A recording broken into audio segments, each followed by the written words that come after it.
Thank you for coming. And this is it occurred to me some years ago that this university lacked a forum to discuss the important and the controversial issues of the day. So we set up what we call the Stony Brook Debating Society. Now, many of our debates have been formal, what you might call parliamentary debates, where you have two teams who go at each other's throats, and you have a winner and a loser. Today's a little different. It's more of a quote informal debate, more of a panel discussion, but we hope it'll be interesting, and that if everyone agrees, it's going to be boring. But so the topic that my colleague here, James Klurfeld, the moderator of today's program, was the crumbling infrastructure of the United States. Now, the American Society of Civil Engineers, which is a very venerable and conservative national body of civil engineers, has come up with what they call, every 4 years they come up with what they call a national scorecard on the infrastructure. And they look at various aspects of what infrastructure is. I think you all know what it is. If you look on those sheets I gave you, it covers all those things that make life possible as we know it. Your house that you live in has an infrastructure, right? It provides security, safety. It prefers shelter, gives you shelter from the weather. It's where you live, where you have your being, and where you go out to the outside world. That's the infrastructure. And houses are always falling to pieces. You all know that. So the ASCE has given the country a D+. And what's more, they've done a sort of a huge inventory budget, claiming that we have to spend, and the debaters are going to sort of argue who we is, we're going to have to spend something like $3.6 trillion by the year 2020, that's only 5 years from now, to come to grips with this problem. That's their point of view. Just to put it in perspective, that's a big number. $3 billion is what we spent on the war in Iraq. Sorry, 3 trillion. Yeah. 3 trillion, 1,000 times 3 trillion. 3 trillion is roughly the gross domestic product of the whole country of Germany, and it's about 20% of the gross domestic product of the United States. I did a little calculation. If you stack dollar bills, 3.6 trillion of them, they'll reach 65–70% of the distance from here to the moon. So it's a lot of money. That's a huge amount of money. All right. I just want to introduce Professor Hal Walker here, sitting here. Hal is the new head of our civil engineering program. Believe it or not, this university never had a civil engineering program. And Hal has created this new program, which will soon become a Department of Civil Engineering, basically out of nothing. So Hal, we commend you for your effort. And civil engineering is often thought to be a boring subject. You know, but we'll see today that's anything but. So without further ado, I would like to welcome James Klurfeld, who is a professor of journalism, the former editor of editorial pages at Newsday. He ran the Washington Bureau for many years. He's an expert in Middle Eastern affairs, but today we're going to be talking about the infrastructure. Jim? Okay, thank you, Malcolm. Let me first introduce our panel. To my immediate right is Nicole Gelinas. No connection with the Gelinas Junior High School here in No, but I know of it. Okay. My husband grew up around here. She is a Searle Freedom Trust Fellow at the Manhattan Institute and a contributing editor of City Journal. She writes on urban economics and finance, municipal and corporate finance. She's also an expert on rail transport.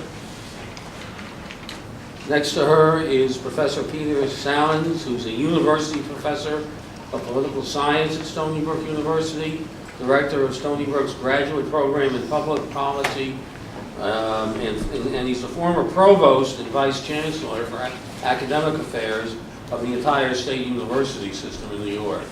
He's an expert in urban planning and public policy, director of Citizens Housing and Planning Council in New York at one point.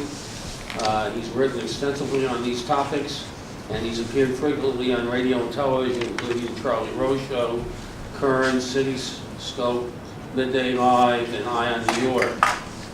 Next to him is Lee Koppelman, who has literally dominated planning on Long Island for more than 50 years.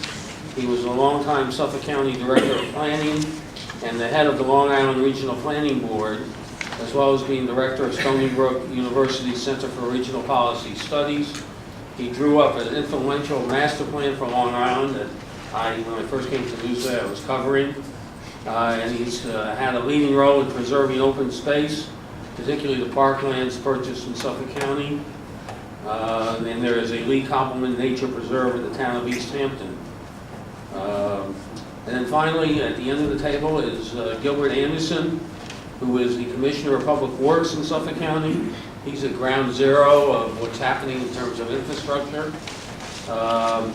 He graduated from SUNY Farmingdale with a degree in civil technology before going to work as a civil engineer in the private sector for 17 years.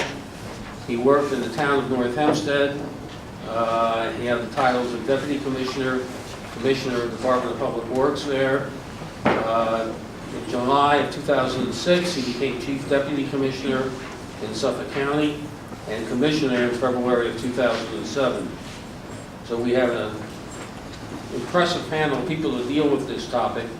We're going to start with each of them having a 4 to 5 minute statement on their purview of the problem. We're going to start with Professor Salins, who will kind of set the parameters of our debate. Peter? Ladies and gentlemen.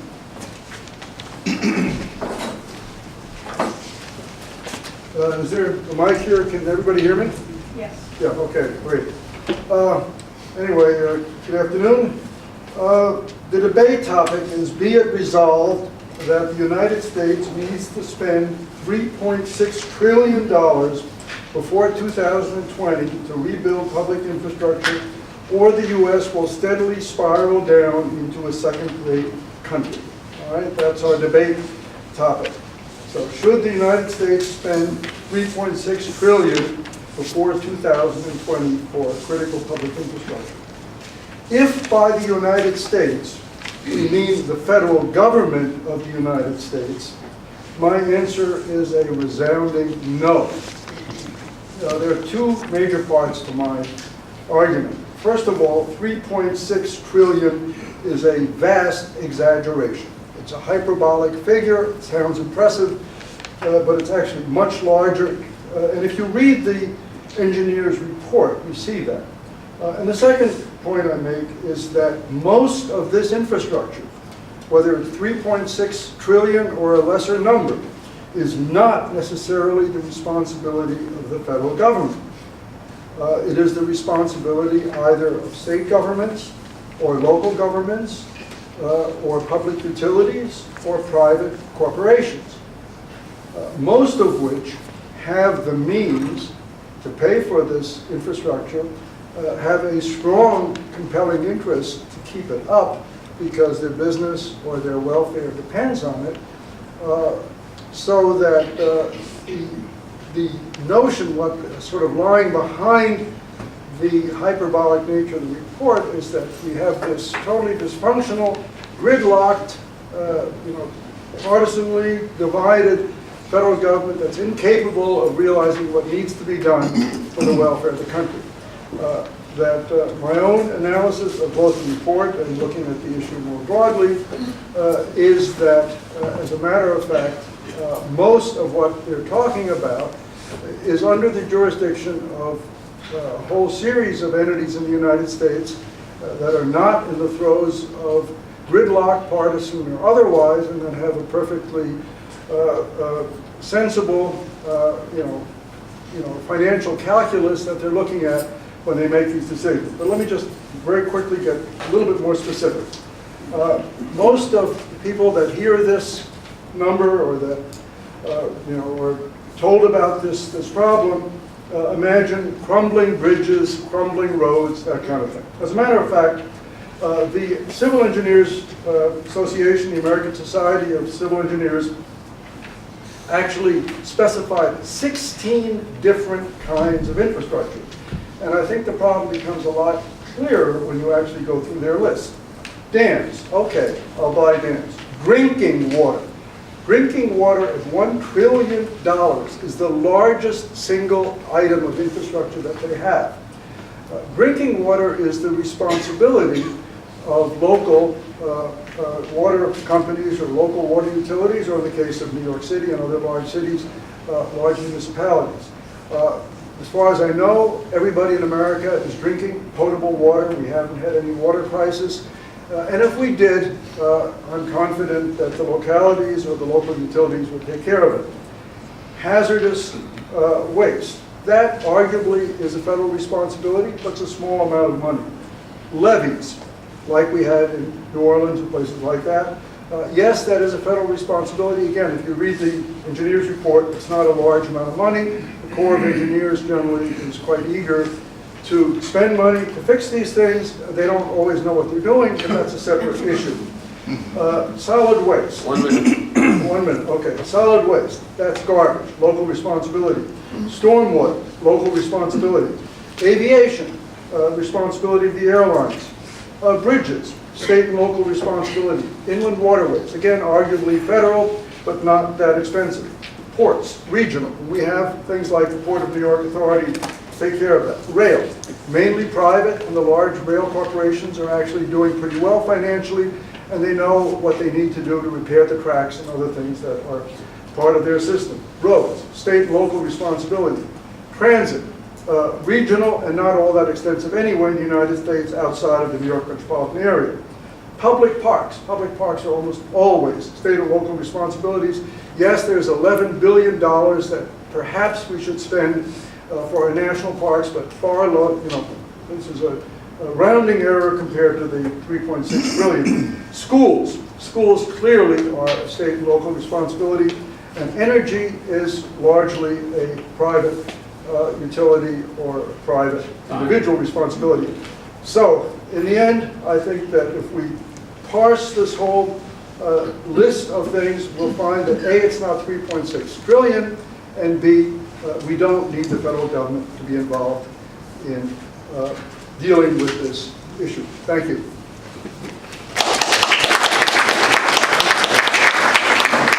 Nicole Gelinas is going second. Good afternoon. 3 things: cost, priorities, and who pays. Even more on who pays than Peter addressed. First issue is cost, and the 3.6 trillion can be put in, this is as loud as I can talk, so that's it. The 3.6 trillion can be put into even more context than the above. This report by ASCE came out in 2013, and so they expected this $3.6 trillion to take place over 8 years. So that's about $450 billion a year. But there are 50 states, so that works out to about $9 billion in infrastructure spending per year per state. This is not a lot of money. New York State has a $130 billion state budget. New York City has an $80 billion state budget. New York City alone will spend $21 billion just this year on public education. That is great and wonderful, but it is just to point out that a state spending $9 billion a year on infrastructure is not, it is not a great feat. In fact, it generally happens when we look at all of the money that MTA, the Thruway Authority, that other state regional entities spend. And if you include repair bills for things like repaving, potholes, it's, this is not something that is out of this world. So that's the cost issue. The second issue is priorities. There are priorities within the entirety of federal and state and local spending, and then there are priorities within infrastructure. So to give you an example of some of the pressures that are crowding out infrastructure spending, in other words, because we have to spend money on these other things, we have less money for infrastructure. I'll just give you one example from the federal budget, because it holds true more or less at the state and local government as well. 30 years ago, the spending that the federal government did on Social Security and Medicare was 26.9% of federal spending. Now, it is 38.1%, and 10 years from now, it will be 41%. So all of this extra money that is going toward our demographic challenges means that we have less money to spend on infrastructure. This is not a value judgment. This is not something that has happened in the future. Whether you like it, you don't like it, it is happening, and it is happening now. And already over this same 30 years, we have decreased our infrastructure spending at the federal level by 15% as a share of federal spending. Then there are your priorities within infrastructure itself. One of the problems with federal funding of infrastructure is that the federal government likes to fund new things. And we saw this back in 2000 where, based on the promise of federal funding, the New York region embarked on some infrastructure projects that may not have been the best use of our scarce infrastructure resources. Back in 2000, what did we start building? An example that is near and dear to Long Islanders is the East Side Access Project, bringing the Long Island Railroad into Penn Station. The idea was that the federal grant that we got for this project would pay for 40% of the project, that the state and local governments would, really the state government, would have to put up 60%, but in general, we were getting a good deal from the federal government. The project was supposed to cost, at the time that this agreement was made, was supposed to cost about $4 billion. Today, it is costing $11 billion, but the federal share has stayed the same. So federal government gave us a little bit more than $2 billion for this project. That has stayed the same. The state has had to absorb every additional dollar as it went from 4, 5, 6, 7, 8, 9, 10, up to $11 billion. Would New York State have decided to spend $8 billion and more of its own money on this project? Probably not, if the state had been upfront about the realistic risks and costs of this project. But because we were so focused on, oh my goodness, it's so wonderful, we get all this money from Washington, and Senator D'Amato and Senator Schumer and everybody else putting out these press releases and saying how much money they're bringing home to Long Island, no one really said, is this what we should be spending our own money on? Maybe it is, maybe it's not, but it was not a clear picture at the time. And so that's cost, that's priorities, and well, we'll get to the third issue during the discussion. Thank you.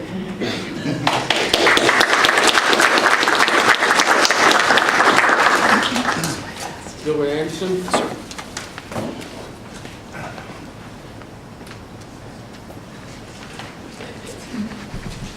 Good afternoon, and thank you for having me. My dad was a civil engineer.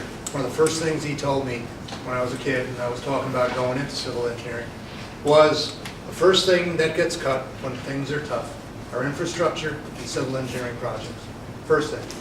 I've learned that since I've been in this field. I have the privilege of being the Commissioner of Public Works for Suffolk County.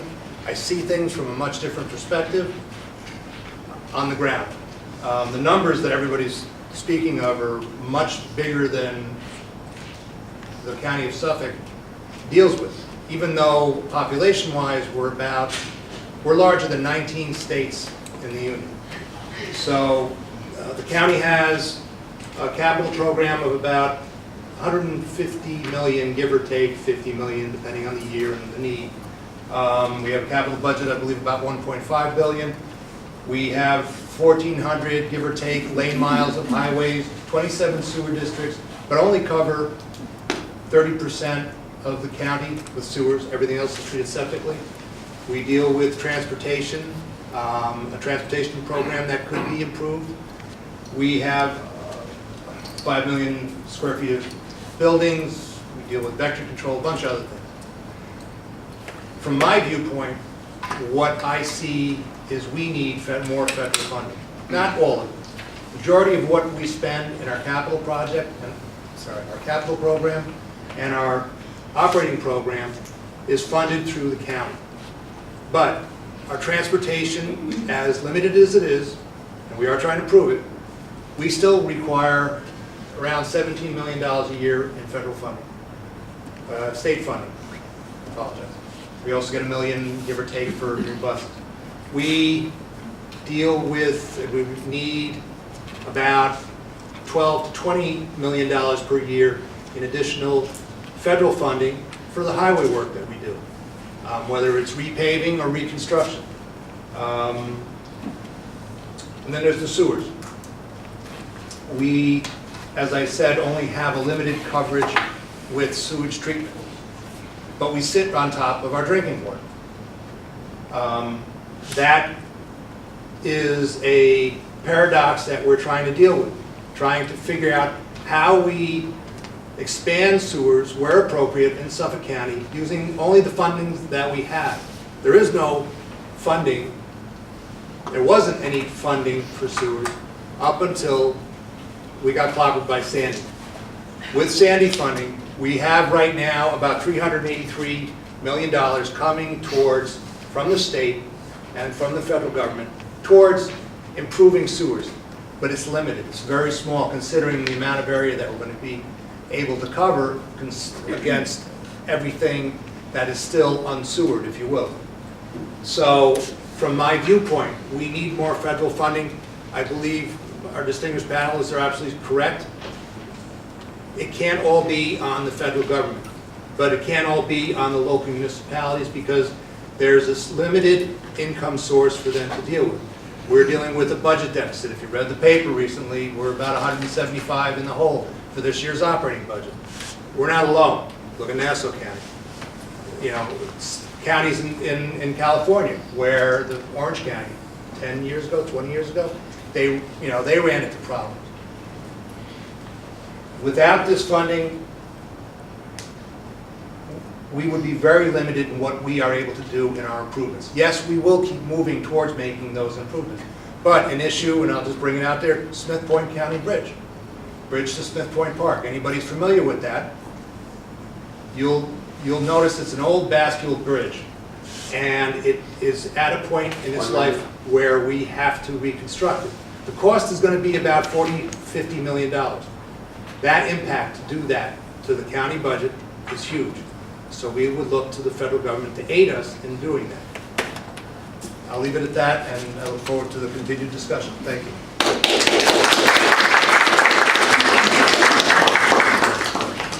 Professor Koppelman? Good afternoon. My job on the panel, and the only reason Malcolm invites me to these things, is to play the role of devil's advocate. That's an interesting role to play. It's not a popular one, but I guess one has to do it. The issue should not be a discussion of dollars. That's meaningless. What we're really talking about is whether the total infrastructure of the nation should be a quality one, because that relates to quality of life, or should it be a deteriorating one, which is the reverse of quality of life. The issue of the money is not the issue. Malcolm mentioned a large number that's greater than Germany's gross national product. When you build infrastructure, as Peter Salins observed, everyone participates. If a developer builds a project, they have to provide the infrastructure. They transfer the cost to the homeowner. So everyone has a role to play, every unit of government. And from my point of view, I'd have to disagree with my colleagues, the federal government has a prime role to play. Because what we're talking about is, are we going to allow the infrastructure of America, the housing, the open space, the water quality, all the issues that have already been mentioned, to go to hell? And that's not a desirable choice. The answer, in my opinion, is the infrastructure must be first rate. If I had to rate the transportation highway network in the state of New York, or particularly in Nassau and Suffolk County, with the exception of Suffolk that does a good job, the simple truth of the matter is, outside of the off-peak hours, the entire highway network, if I had to grade it, I would not do as the Civil Engineering Society has said, D-. I'd probably mark it as D+. Jericho Turnpike has more fatalities than any other road in the state of New York. We've known that for more than half a century. Nothing has been done to correct it. The issue really, if it's not money, what is the issue? The issue, in my opinion, is what should the public policy of this nation be? A public policy that affects every unit of government. Housing, for the richest country in the world, to have people living in squalid housing is strictly a federal mistake brought upon the society by President Reagan when he cut the federal support from $34 billion to $8 billion. Similarly, in other programs, if the federal government policy-wise wants to solve a problem, as they did at the end of World War II, they created the National Defense Highway Program, 41,000 miles, of which they set the standards, which from an engineering point of view, was superior to what most of the states have been practicing. And on top of it, they paid local governments 90% of the cost of the project. So what we really should be talking about is what should the public policies be?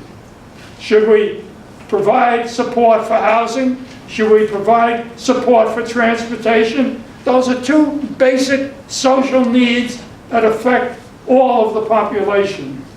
So I would suggest that we change our focus and talk about what the Congress should do in the first instance and what local governments should also do, instead of just throwing money at the issue. Thank you.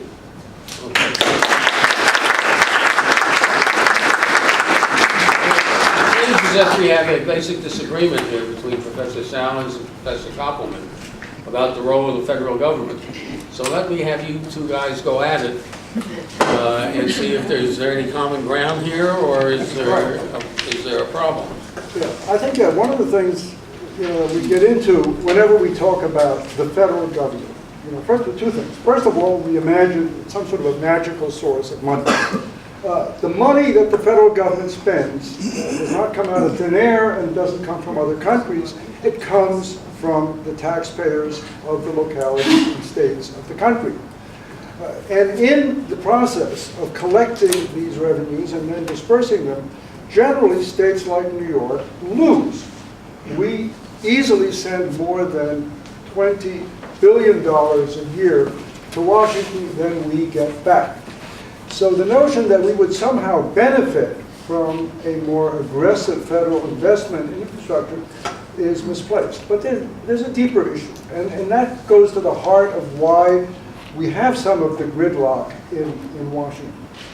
That what the country is turning against, rightly or wrongly, is redistribution of income. Now you could make an argument in a different forum, on a different topic, that when it comes to issues like poverty and social welfare, there is a role for redistribution, and that the affluent in America have a responsibility to somehow share their resources with the less affluent. That's a separate thing. That's a debate for another, Malcolm, wherever you are. That's a debate that Malcolm might put on the agenda next year. But when we're talking about things that do not involve social welfare, that do not involve poverty or income inequality, there is no particular compelling reason for redistribution. That given the fact that New York, for example, is quite wealthy and among the wealthiest of the American states, there's no particular logic that New York has to send money to Washington and then hope that Washington will send it back rather than using it on infrastructure projects in Georgia or North Carolina or Mississippi or Colorado. On the whole, that given, like I said, the very weak rationale for redistributing infrastructure expenditures, it would make sense for localities and states who use the infrastructure. Our drinking water is mainly consumed by us. Our roads are mainly traveled by us. The transit system in New York City is mainly used by residents of New York City and the surrounding region. There's no compelling reason for the feds to do it. It's a bad habit that we have gotten into. And I respect our Commissioner of Public Works in Suffolk County. But as a matter of fact, Suffolk County could easily afford to do it. Now, Suffolk County spends money on all kinds of other things, and Nicole mentioned the crowding out. Perhaps, if, you know, paying the policemen of Suffolk County a little bit less, might make sense. But again, worst case, if the infrastructure really is in as dire condition as Professor Koppelman indicated, there would be a compelling reason for the taxpayers of Suffolk County to pay to bring it up to snuff. Again, we're the ones that benefit from this infrastructure. So the notion that somehow we want people from all over the rest of the country to help to pay for our infrastructure, they would do it, conceivably under a different kind of a political regime, but even then we would get much less back from Washington than we would be contributing. If we ever did have a national infrastructure bank and all of these things were paid by the feds and all the states and all the localities would send their bills into Washington, I can tell you we would get back 30 cents on a dollar, 50 cents on a dollar at best. Okay, good. Lee, why don't you answer that, but in doing so, address the issue that we need the money more. It's not a matter of the fact that we're richer, is that we have a much denser population, and we need to have public transportation systems that work well in order to function effectively. Lee? Well, you already said it. You taught me everything I know. Well, obviously, my distinguished colleague studied economics at a different school that I did. As far as the federal responsibility is concerned, I recognize that it's a role that only started in a significant way with Franklin Roosevelt's administration. The idea that the business of America is business, and that the economy should follow Adam Smith's invisible hand of supply and demand just doesn't work. And the idea that if the wealthy become more wealthy, there'll be a bootstrap operation. Well, I've studied poverty in Suffolk and Nassau counties, and let me tell you, the poverty that existed in 1960 exists today in 2015.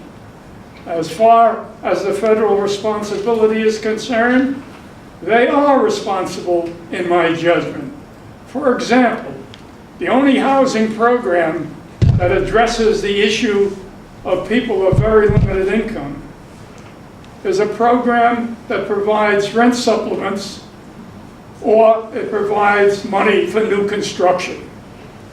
The measly amount that Washington applies is politically handled because it goes from the feds to the state. And in the state, they assigned it to a councilman from the city of New York.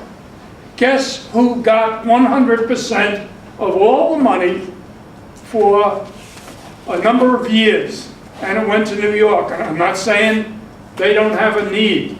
They certainly do. But so does every other community. And the federal role has to recognize their responsibility as well. Now, as far as how much we get from Washington, the truth is we send money to Washington, and we also do the same to the state of New York. Suffolk and Nassau County, in effect, supplies the resources for virtually the entire state of New York north of Westchester County. But that's because we're a wealthy area. But among this wealth, as represented, for example, by the people at Stony Brook here, the truth of the matter is we also have our own Tobacco Road, and there's no excuse for that.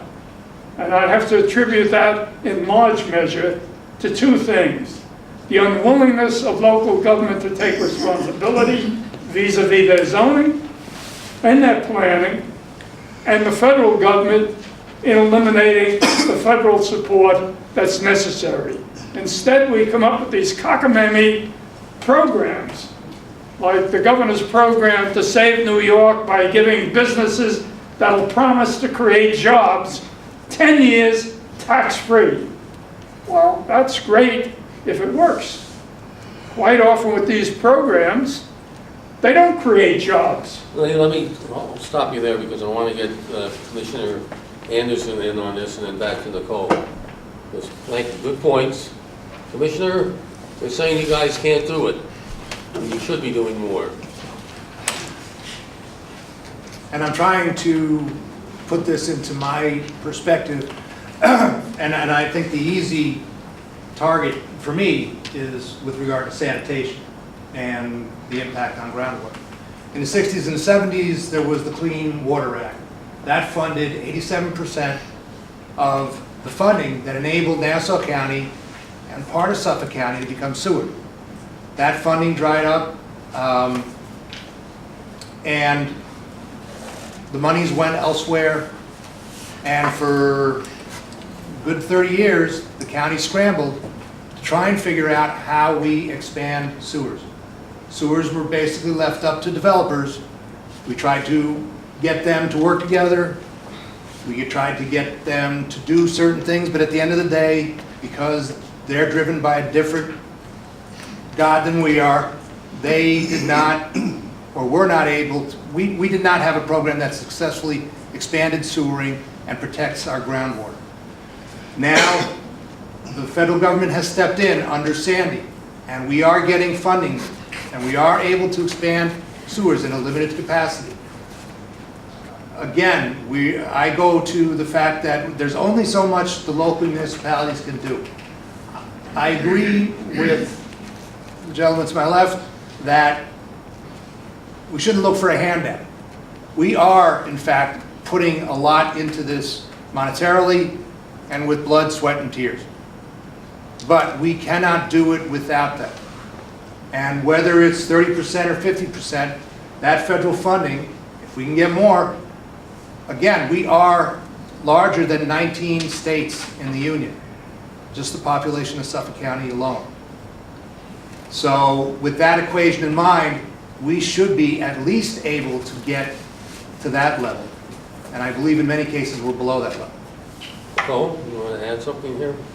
Yeah, the federal government has a role. Its role should be in supporting projects that have a strategic federal purpose. So Amtrak, Northeast Corridor, building a new set of tunnels across the Hudson River from New Jersey to Manhattan so that Amtrak trains all along the corridor can go through the corridor. This is clearly mainly a federal job. It goes across many states. No one state can handle this multi-billion-dollar, many-year and probably many-decade project. Starting a strategic initiative like encouraging cities to start sewering, things like that, there's a federal role in that. There is not so much of a federal role in the constant repair, maintenance, replacement, and operation that you then have to do for the next 200 years after that. If money coming in from people's water rates and sewer rates and other property taxes is not enough to cover the operating costs and repair, maintenance, and replacement costs of sewers, water rates need to go up. There is no reason why a kid in Georgia should be paying for a person in Suffolk County's sewer. And unless we are saying that every state that sends $1 to Washington gets $1 back, somebody has to pay for some other state's infrastructure. So it's not, terribly useful to get into those details at that level of government service. I think the other issue of who pays, it's important to understand different types of infrastructure. There is user-paid infrastructure and there is general government-paid infrastructure. The George Washington Bridge, it pays for itself and then some. If there's a problem with the bridge, you just raise tolls. There is an innumeracy on the part of public officials at all levels in being honest with the public on who should pay. Tappan Zee Bridge is a very good example. It's a $4 billion reconstruction project. The toll on the bridge is $5. To pay for the construction and operation of the bridge, toll is going to have to be $12 to $15. Otherwise, other people are paying for people to cross this bridge. The governor has not been honest about this. He is putting another $1 billion toward the bridge to delay the eventual toll hikes, that's $1 billion that could go to infrastructure that doesn't pay for itself. Flood infrastructure, mass transportation infrastructure, infrastructure that always needs subsidies. So it may be federal, it may be state, it may be local, but somebody has to pay, and that's something that not a lot of people want to talk about. Okay, very good. Well, let me go down to a somewhat pedestrian issue, but I think we all around here have driven through St. James on 25A recently, and it's not only bumpy, it's dangerous. I suspect some people in smaller cars have disappeared from some of those potholes. And I've seen the town highway superintendents who used to take a lot of pride in how good the roads were in Suffolk County, now basically saying we don't have the money, we can patch it, but we can't fix it. And it's also the fact that they clearly do jobs that aren't going to last for very long because they want the political contributions that the contractors give to them. Is there any hope of getting out of pothole land? Start with the commissioner. I actually laughed one of the first times I drove over that section of highway. Thankfully, it wasn't mine, but it was, I was kind of embarrassed by the condition of it. It felt like being in a third world country. Yeah. It feels. It's not in the past. Right. A lot of local funding has gone to repaving, and in most cases, that funding extends the life of a road for 10 years. But if the underlying condition of the road is not structurally sound, eventually asphalt reflects the problems and they pop up. We've had an extraordinary winter. I guess that's the term to use it. But we are seeing now an extended cold streak, water getting in, popping up the pavement in certain areas. Some of that I liken to simple lack of maintenance, lack of ability to maintain by simply crack and sealing. Generally, when I came into the industry, there was, at the end of September, October, you always saw a truck going by with a little upside down funnel of hot asphalt, closing up the seals, the openings in the roads for the winter so that water didn't get in, because water is the #1 enemy of our roads, whether they're concrete or they're asphalt. You don't see that anymore. We're internally in the county starting to look at that again because we don't even do it anymore. Whether it's learning by experience or just common sense, we're looking at what can be done to maintain our roads longer. The state has been in a policy of maintenance, not even reconstruction, but maintaining their roads, which again goes back to repaving. In a lot of cases, the local, county, and state should be looking at a reconstruction program for many of the roads that are no longer able to handle the volume of traffic that we do, but also the weather that we're experiencing. And it would have to be a multi-year plan, not just, oops, here's next year's plan. It should be a 5-year plan at least to look at. But who should be taking the bull by the horns and saying, we have to do this, this is how we're going to do it? Or are we so fragmented in how we govern ourselves in New York State that no one is held responsible in the end? Well, again, a lot depends on, to answer your question directly, there are separate jurisdictions that look at their own little silos. And I look at my roads, I don't look at the state roads. The state looks at their roads and vice versa. But when you start to put together a program, you start to see what your needs are, and it's not just a matter of repaving. You need money for reconstruction. Reconstruction is expensive. It generally involves ripping up the entire road and placing new road. It could be some repaving, it could be some component of reconstruction. But that program generally requires you to start to anticipate a budget. And in our case, in a lot of cases, if the condition of the roads require a larger budget than we have to look to federal funding. Okay. Let me go to a more cosmic question before we turn it over to questions that you have in the audience. It seems to me There was a time when we were a can-do nation. I still marvel, how the hell did we build that subway system? I don't think we could do that today. We built the bridges, we built the federal highway road system. Why don't we seem to be able to do the same thing today? What's happening? Peter? Yeah, well, for one thing, again, be careful about romanticizing the past. But the interesting thing about the great infrastructure projects of New York City and New York State, they were almost entirely funded by New York City and New York State. The federal government did not build the Brooklyn Bridge. The federal government did not even build the George Washington Bridge.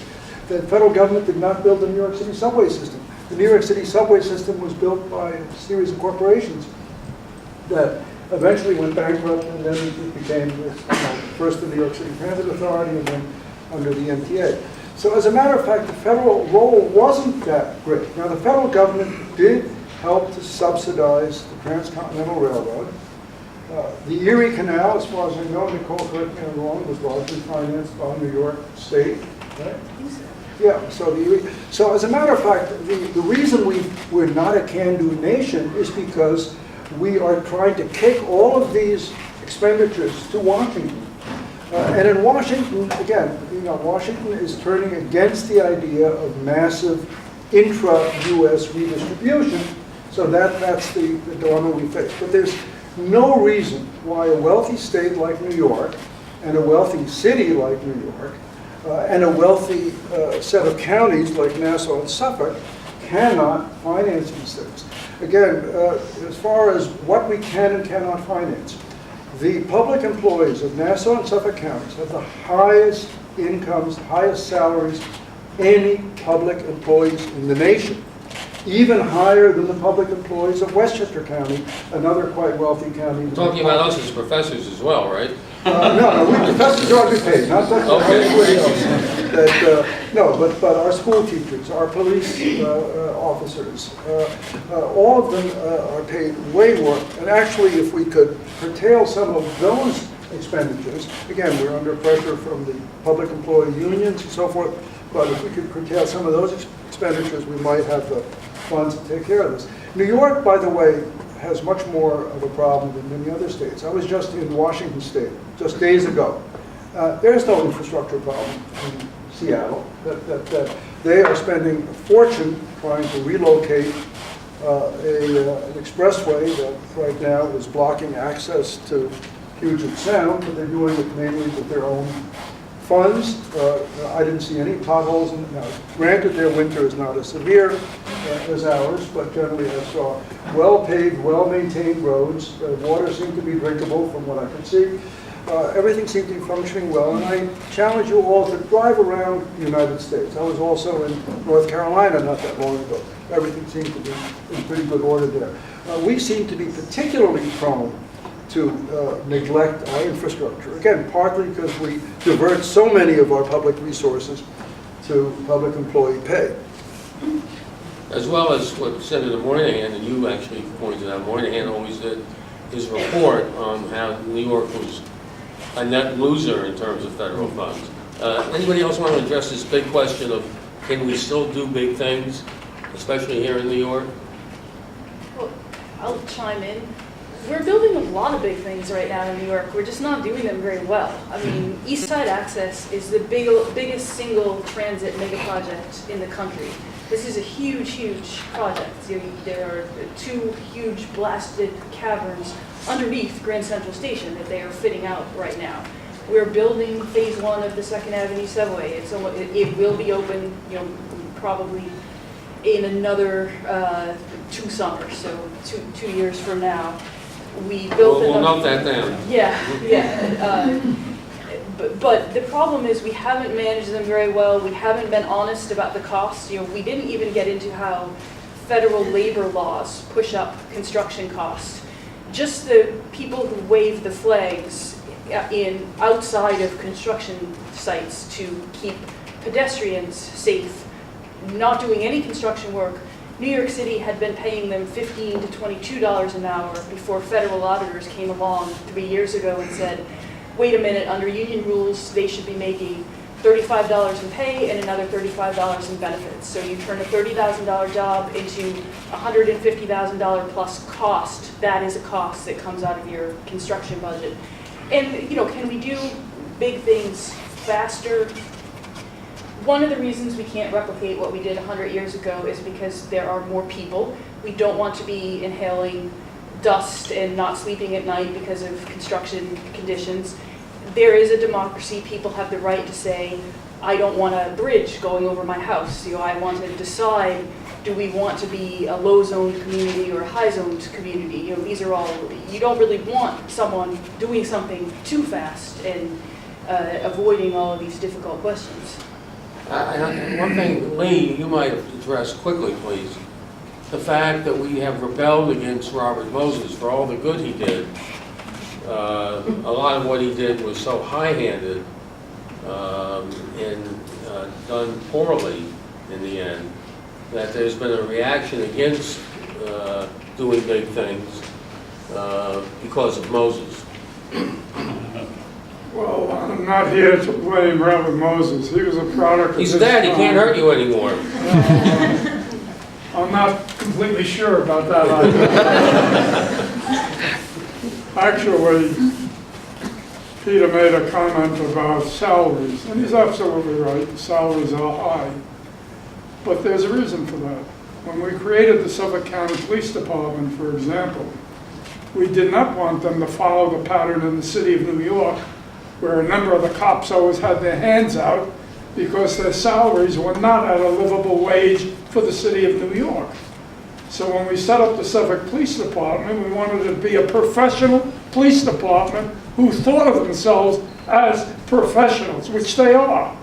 And we have one of the best police departments in the country as a result of it. They've been free from scandal, except at the beginning phase when we had to take the town police into the system. But the current system is severely monitored, and they do a good job. That's why we pay the salary, because this is a high-cost area. Peter is also correct when he said, if you want to have infrastructure, tax the people. And after 45 years in government, there were many days when I shared that feeling, except many of our middle-class homeowners are so strapped, not just with the mortgage, but with all of the inflationary increases in cost, including taxes. When I built my house, for example, I went to the assessor before I built it, and I built it with my own hands. And he said, oh, we'll assess your house, your taxes will be $6,500. So I thought, well, it's smaller than my former house, and that's what I was paying in Smithtown, so it's just the times. Well, it didn't take too long before it was 4 times that. The taxpayers in Suffolk County are stretched in many cases beyond the breaking point. So if you want to have infrastructure and you want to put it all on the back of local taxpayers, that's another reason why it ain't going to get done. Okay, thank you, Lee. I just add an addendum to that. About 70% of your local tax bill comes from your school district, not from the town or the county. Let's go to the audience and see if you have questions. Bob, over. Please stand up so we can hear you. Simple question, but I'd like to preface it with a couple of statistics. We have 196,000 bridges in the country, 50% of which are either structurally deficient or functionally obsolete. We have 4,400 dams that need attention. In aviation, in the last 20 years, we've built 3 runways at the 400-plus commercial airports in the United States that are served by air carriers. Every 2 minutes in this country, there's a water main rupture somewhere, 1 a day in Washington, D.C. The cost of money has never been cheaper. If you spend $1 billion a year on infrastructure, you create 100,000 jobs. Taking that $3.6 trillion and spreading it out over 20 years gives you $180 billion a year that you're going to spend, which is less than 20% of the defense budget of the United States. You will have created 18 million jobs in doing that. to me, this is a no-brainer that should be done, and I would like to ask you, what is the political solution? Everybody says, we agree this is the problem with minor variation. What's the political solution to get this done? Look what Eisenhower did with the interstate highway system. Has there ever been a better return on investment for the economy of the United States? Okay, let's How do we solve we it have an politically? answer for that. Who wants to tackle it? Well, for one thing, Vote for Bob. it sounds wonderful, but you know, this $3.6 trillion, even if it were accurate, and again, I question some of the numbers, but even if it were accurate, this is the civil engineers of the United States. I can guarantee you that should, you know, Bob, is it? Yes. Bob, should Bob's view prevail, and somehow miraculously Bob goes to Washington, convinces Congress the way he convinced you all here to do this, I can guarantee you that they are not going to follow the civil engineers' guidelines and decide which, the civil engineers have decided which bridges need to be repaired, which water systems have to be fixed, and so forth. Not for one moment is that the way this would work. Probably in order to make sure that all the states got everything that they wanted and the priorities that they had, we would probably have to spend $7 trillion or $10 trillion. And then another point, by the way, that Nicole made, which I'm glad she made and hasn't been stressed enough. By kicking the responsibility of the federal government, it isn't just a matter of redistribution and our sending our tax dollars to Washington hoping to get them back, but they come back with rules. Even Robert Moses in the early years, heavily dependent on state revenues, built these charming limited access roads like the Bronx River Parkway and others, which fit nicely into the landscape and were reasonably inexpensive, for the time. Then we get the much vaunted Eisenhower Road Program that Jim was praising, and they come with federal rules. The rules tell you how wide the lanes have to be, they tell you the wide width of the shoulder, they tell you how much additional land you have to have on either side, the radiuses of the, and now all of a sudden we have these monstrous expressways going through the metropolitan area, like the Bronx River, the Cross Bronx Expressway, which was one of the least loved roads that was built under that program. Nicole also mentioned all the other little work rules that they have. You have to use union contractors. You have to follow all kinds of classification rules as far as the work. So again, the civil engineers were basing their estimate on what would be sensible engineering priorities. We wouldn't have that if we actually had to give this to the feds. Almost everything in that report, and I read that report, and I saw all the statistics that you mentioned, every one of those things could be handled, except for clearly the levees, the dams, the inland waterways, things that cross state lines are federal responsibility. But that's a fraction of the $3.6 trillion. The rest, the states and the private utilities, and the public utilities, and the airlines and so forth, have the resources to do that. If it's a no-brainer, it should be a no-brainer for the people that actually depend on these services. So either Americans are idiots, again, not just because they send people you don't like to Washington, but even in terms of their own self-interest in their own locality. Or maybe the problem isn't quite the way the engineers have laid it out. Even just one of your most simple examples, we only built 3 runways. You could start building a new runway at JFK today, but what is the cost of that? This is a user pay model, so the airlines have to pay for it. It's up to them to decide, do they want to pay for this?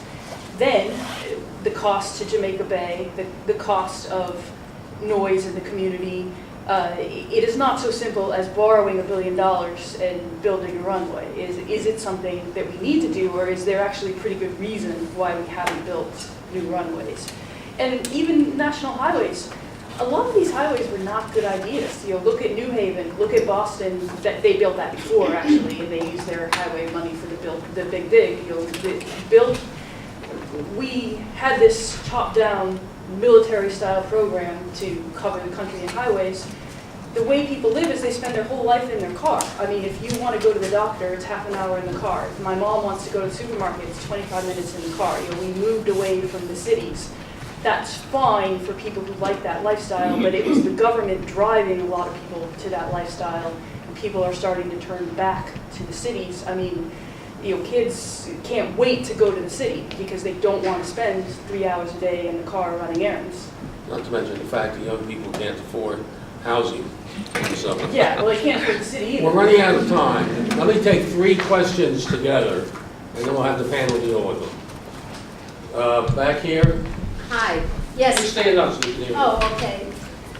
Could you comment on the fact that supposedly there was a national tax, I think it might have been the gasoline tax, that was supposed to fund federal infrastructure construction throughout the country, and now that fund is just about depleted and they're not replenishing it? Okay, well, note the question. Let's get another question. Over here. What has been the impact of Governor Cuomo's 2% tax cap on municipalities relative to improving infrastructure? Okay, good question. One more. That's fine. We have 2 questions. Go ahead. Let's deal with them. And I'll start off, I guess, on at least the 2% cap. From a political entity, nobody wants to go and say that they're going to break the cap and go above it. However, you have seen it, whether it's in school districts or in certain communities. Communities, when the will is there, when the need is there, they will raise the tax above the 2%.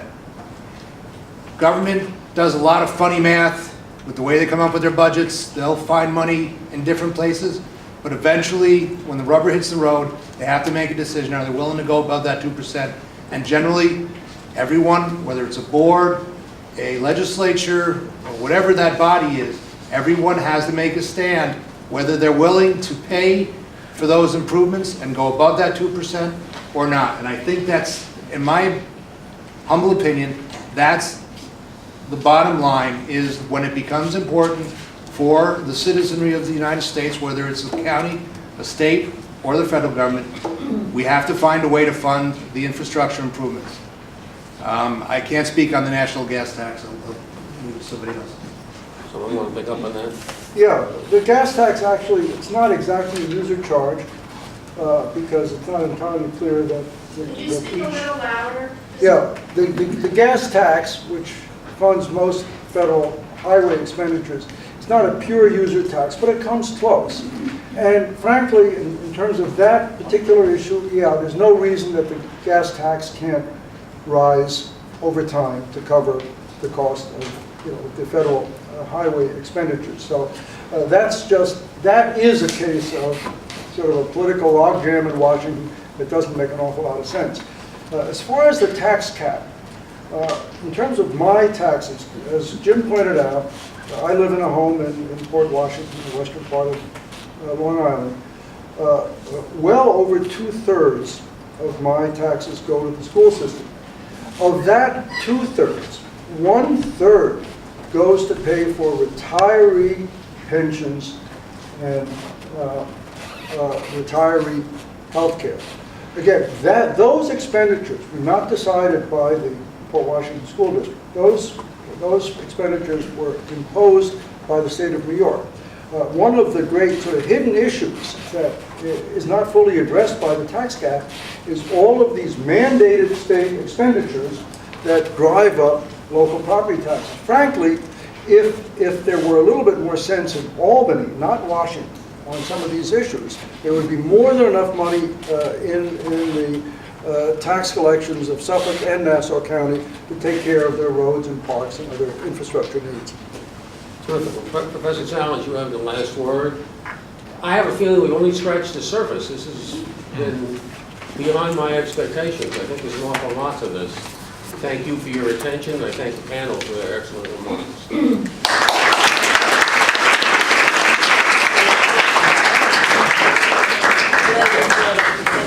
Well, thank you, Jim, and thank you, panel. Today's debate was part of Earthstock 2015, and that's to celebrate the Earth Day, which was yesterday. There's a program all day tomorrow on campus if you're around, outside. And it seems to me that it's not just engineering. If we're talking about the environment, we're talking about the quality of life, we're talking about everything. So it's a very complicated question. We'll continue this at another time. And thank you, Hal, for being the pioneer who's bringing the engineering to the school. Thank you.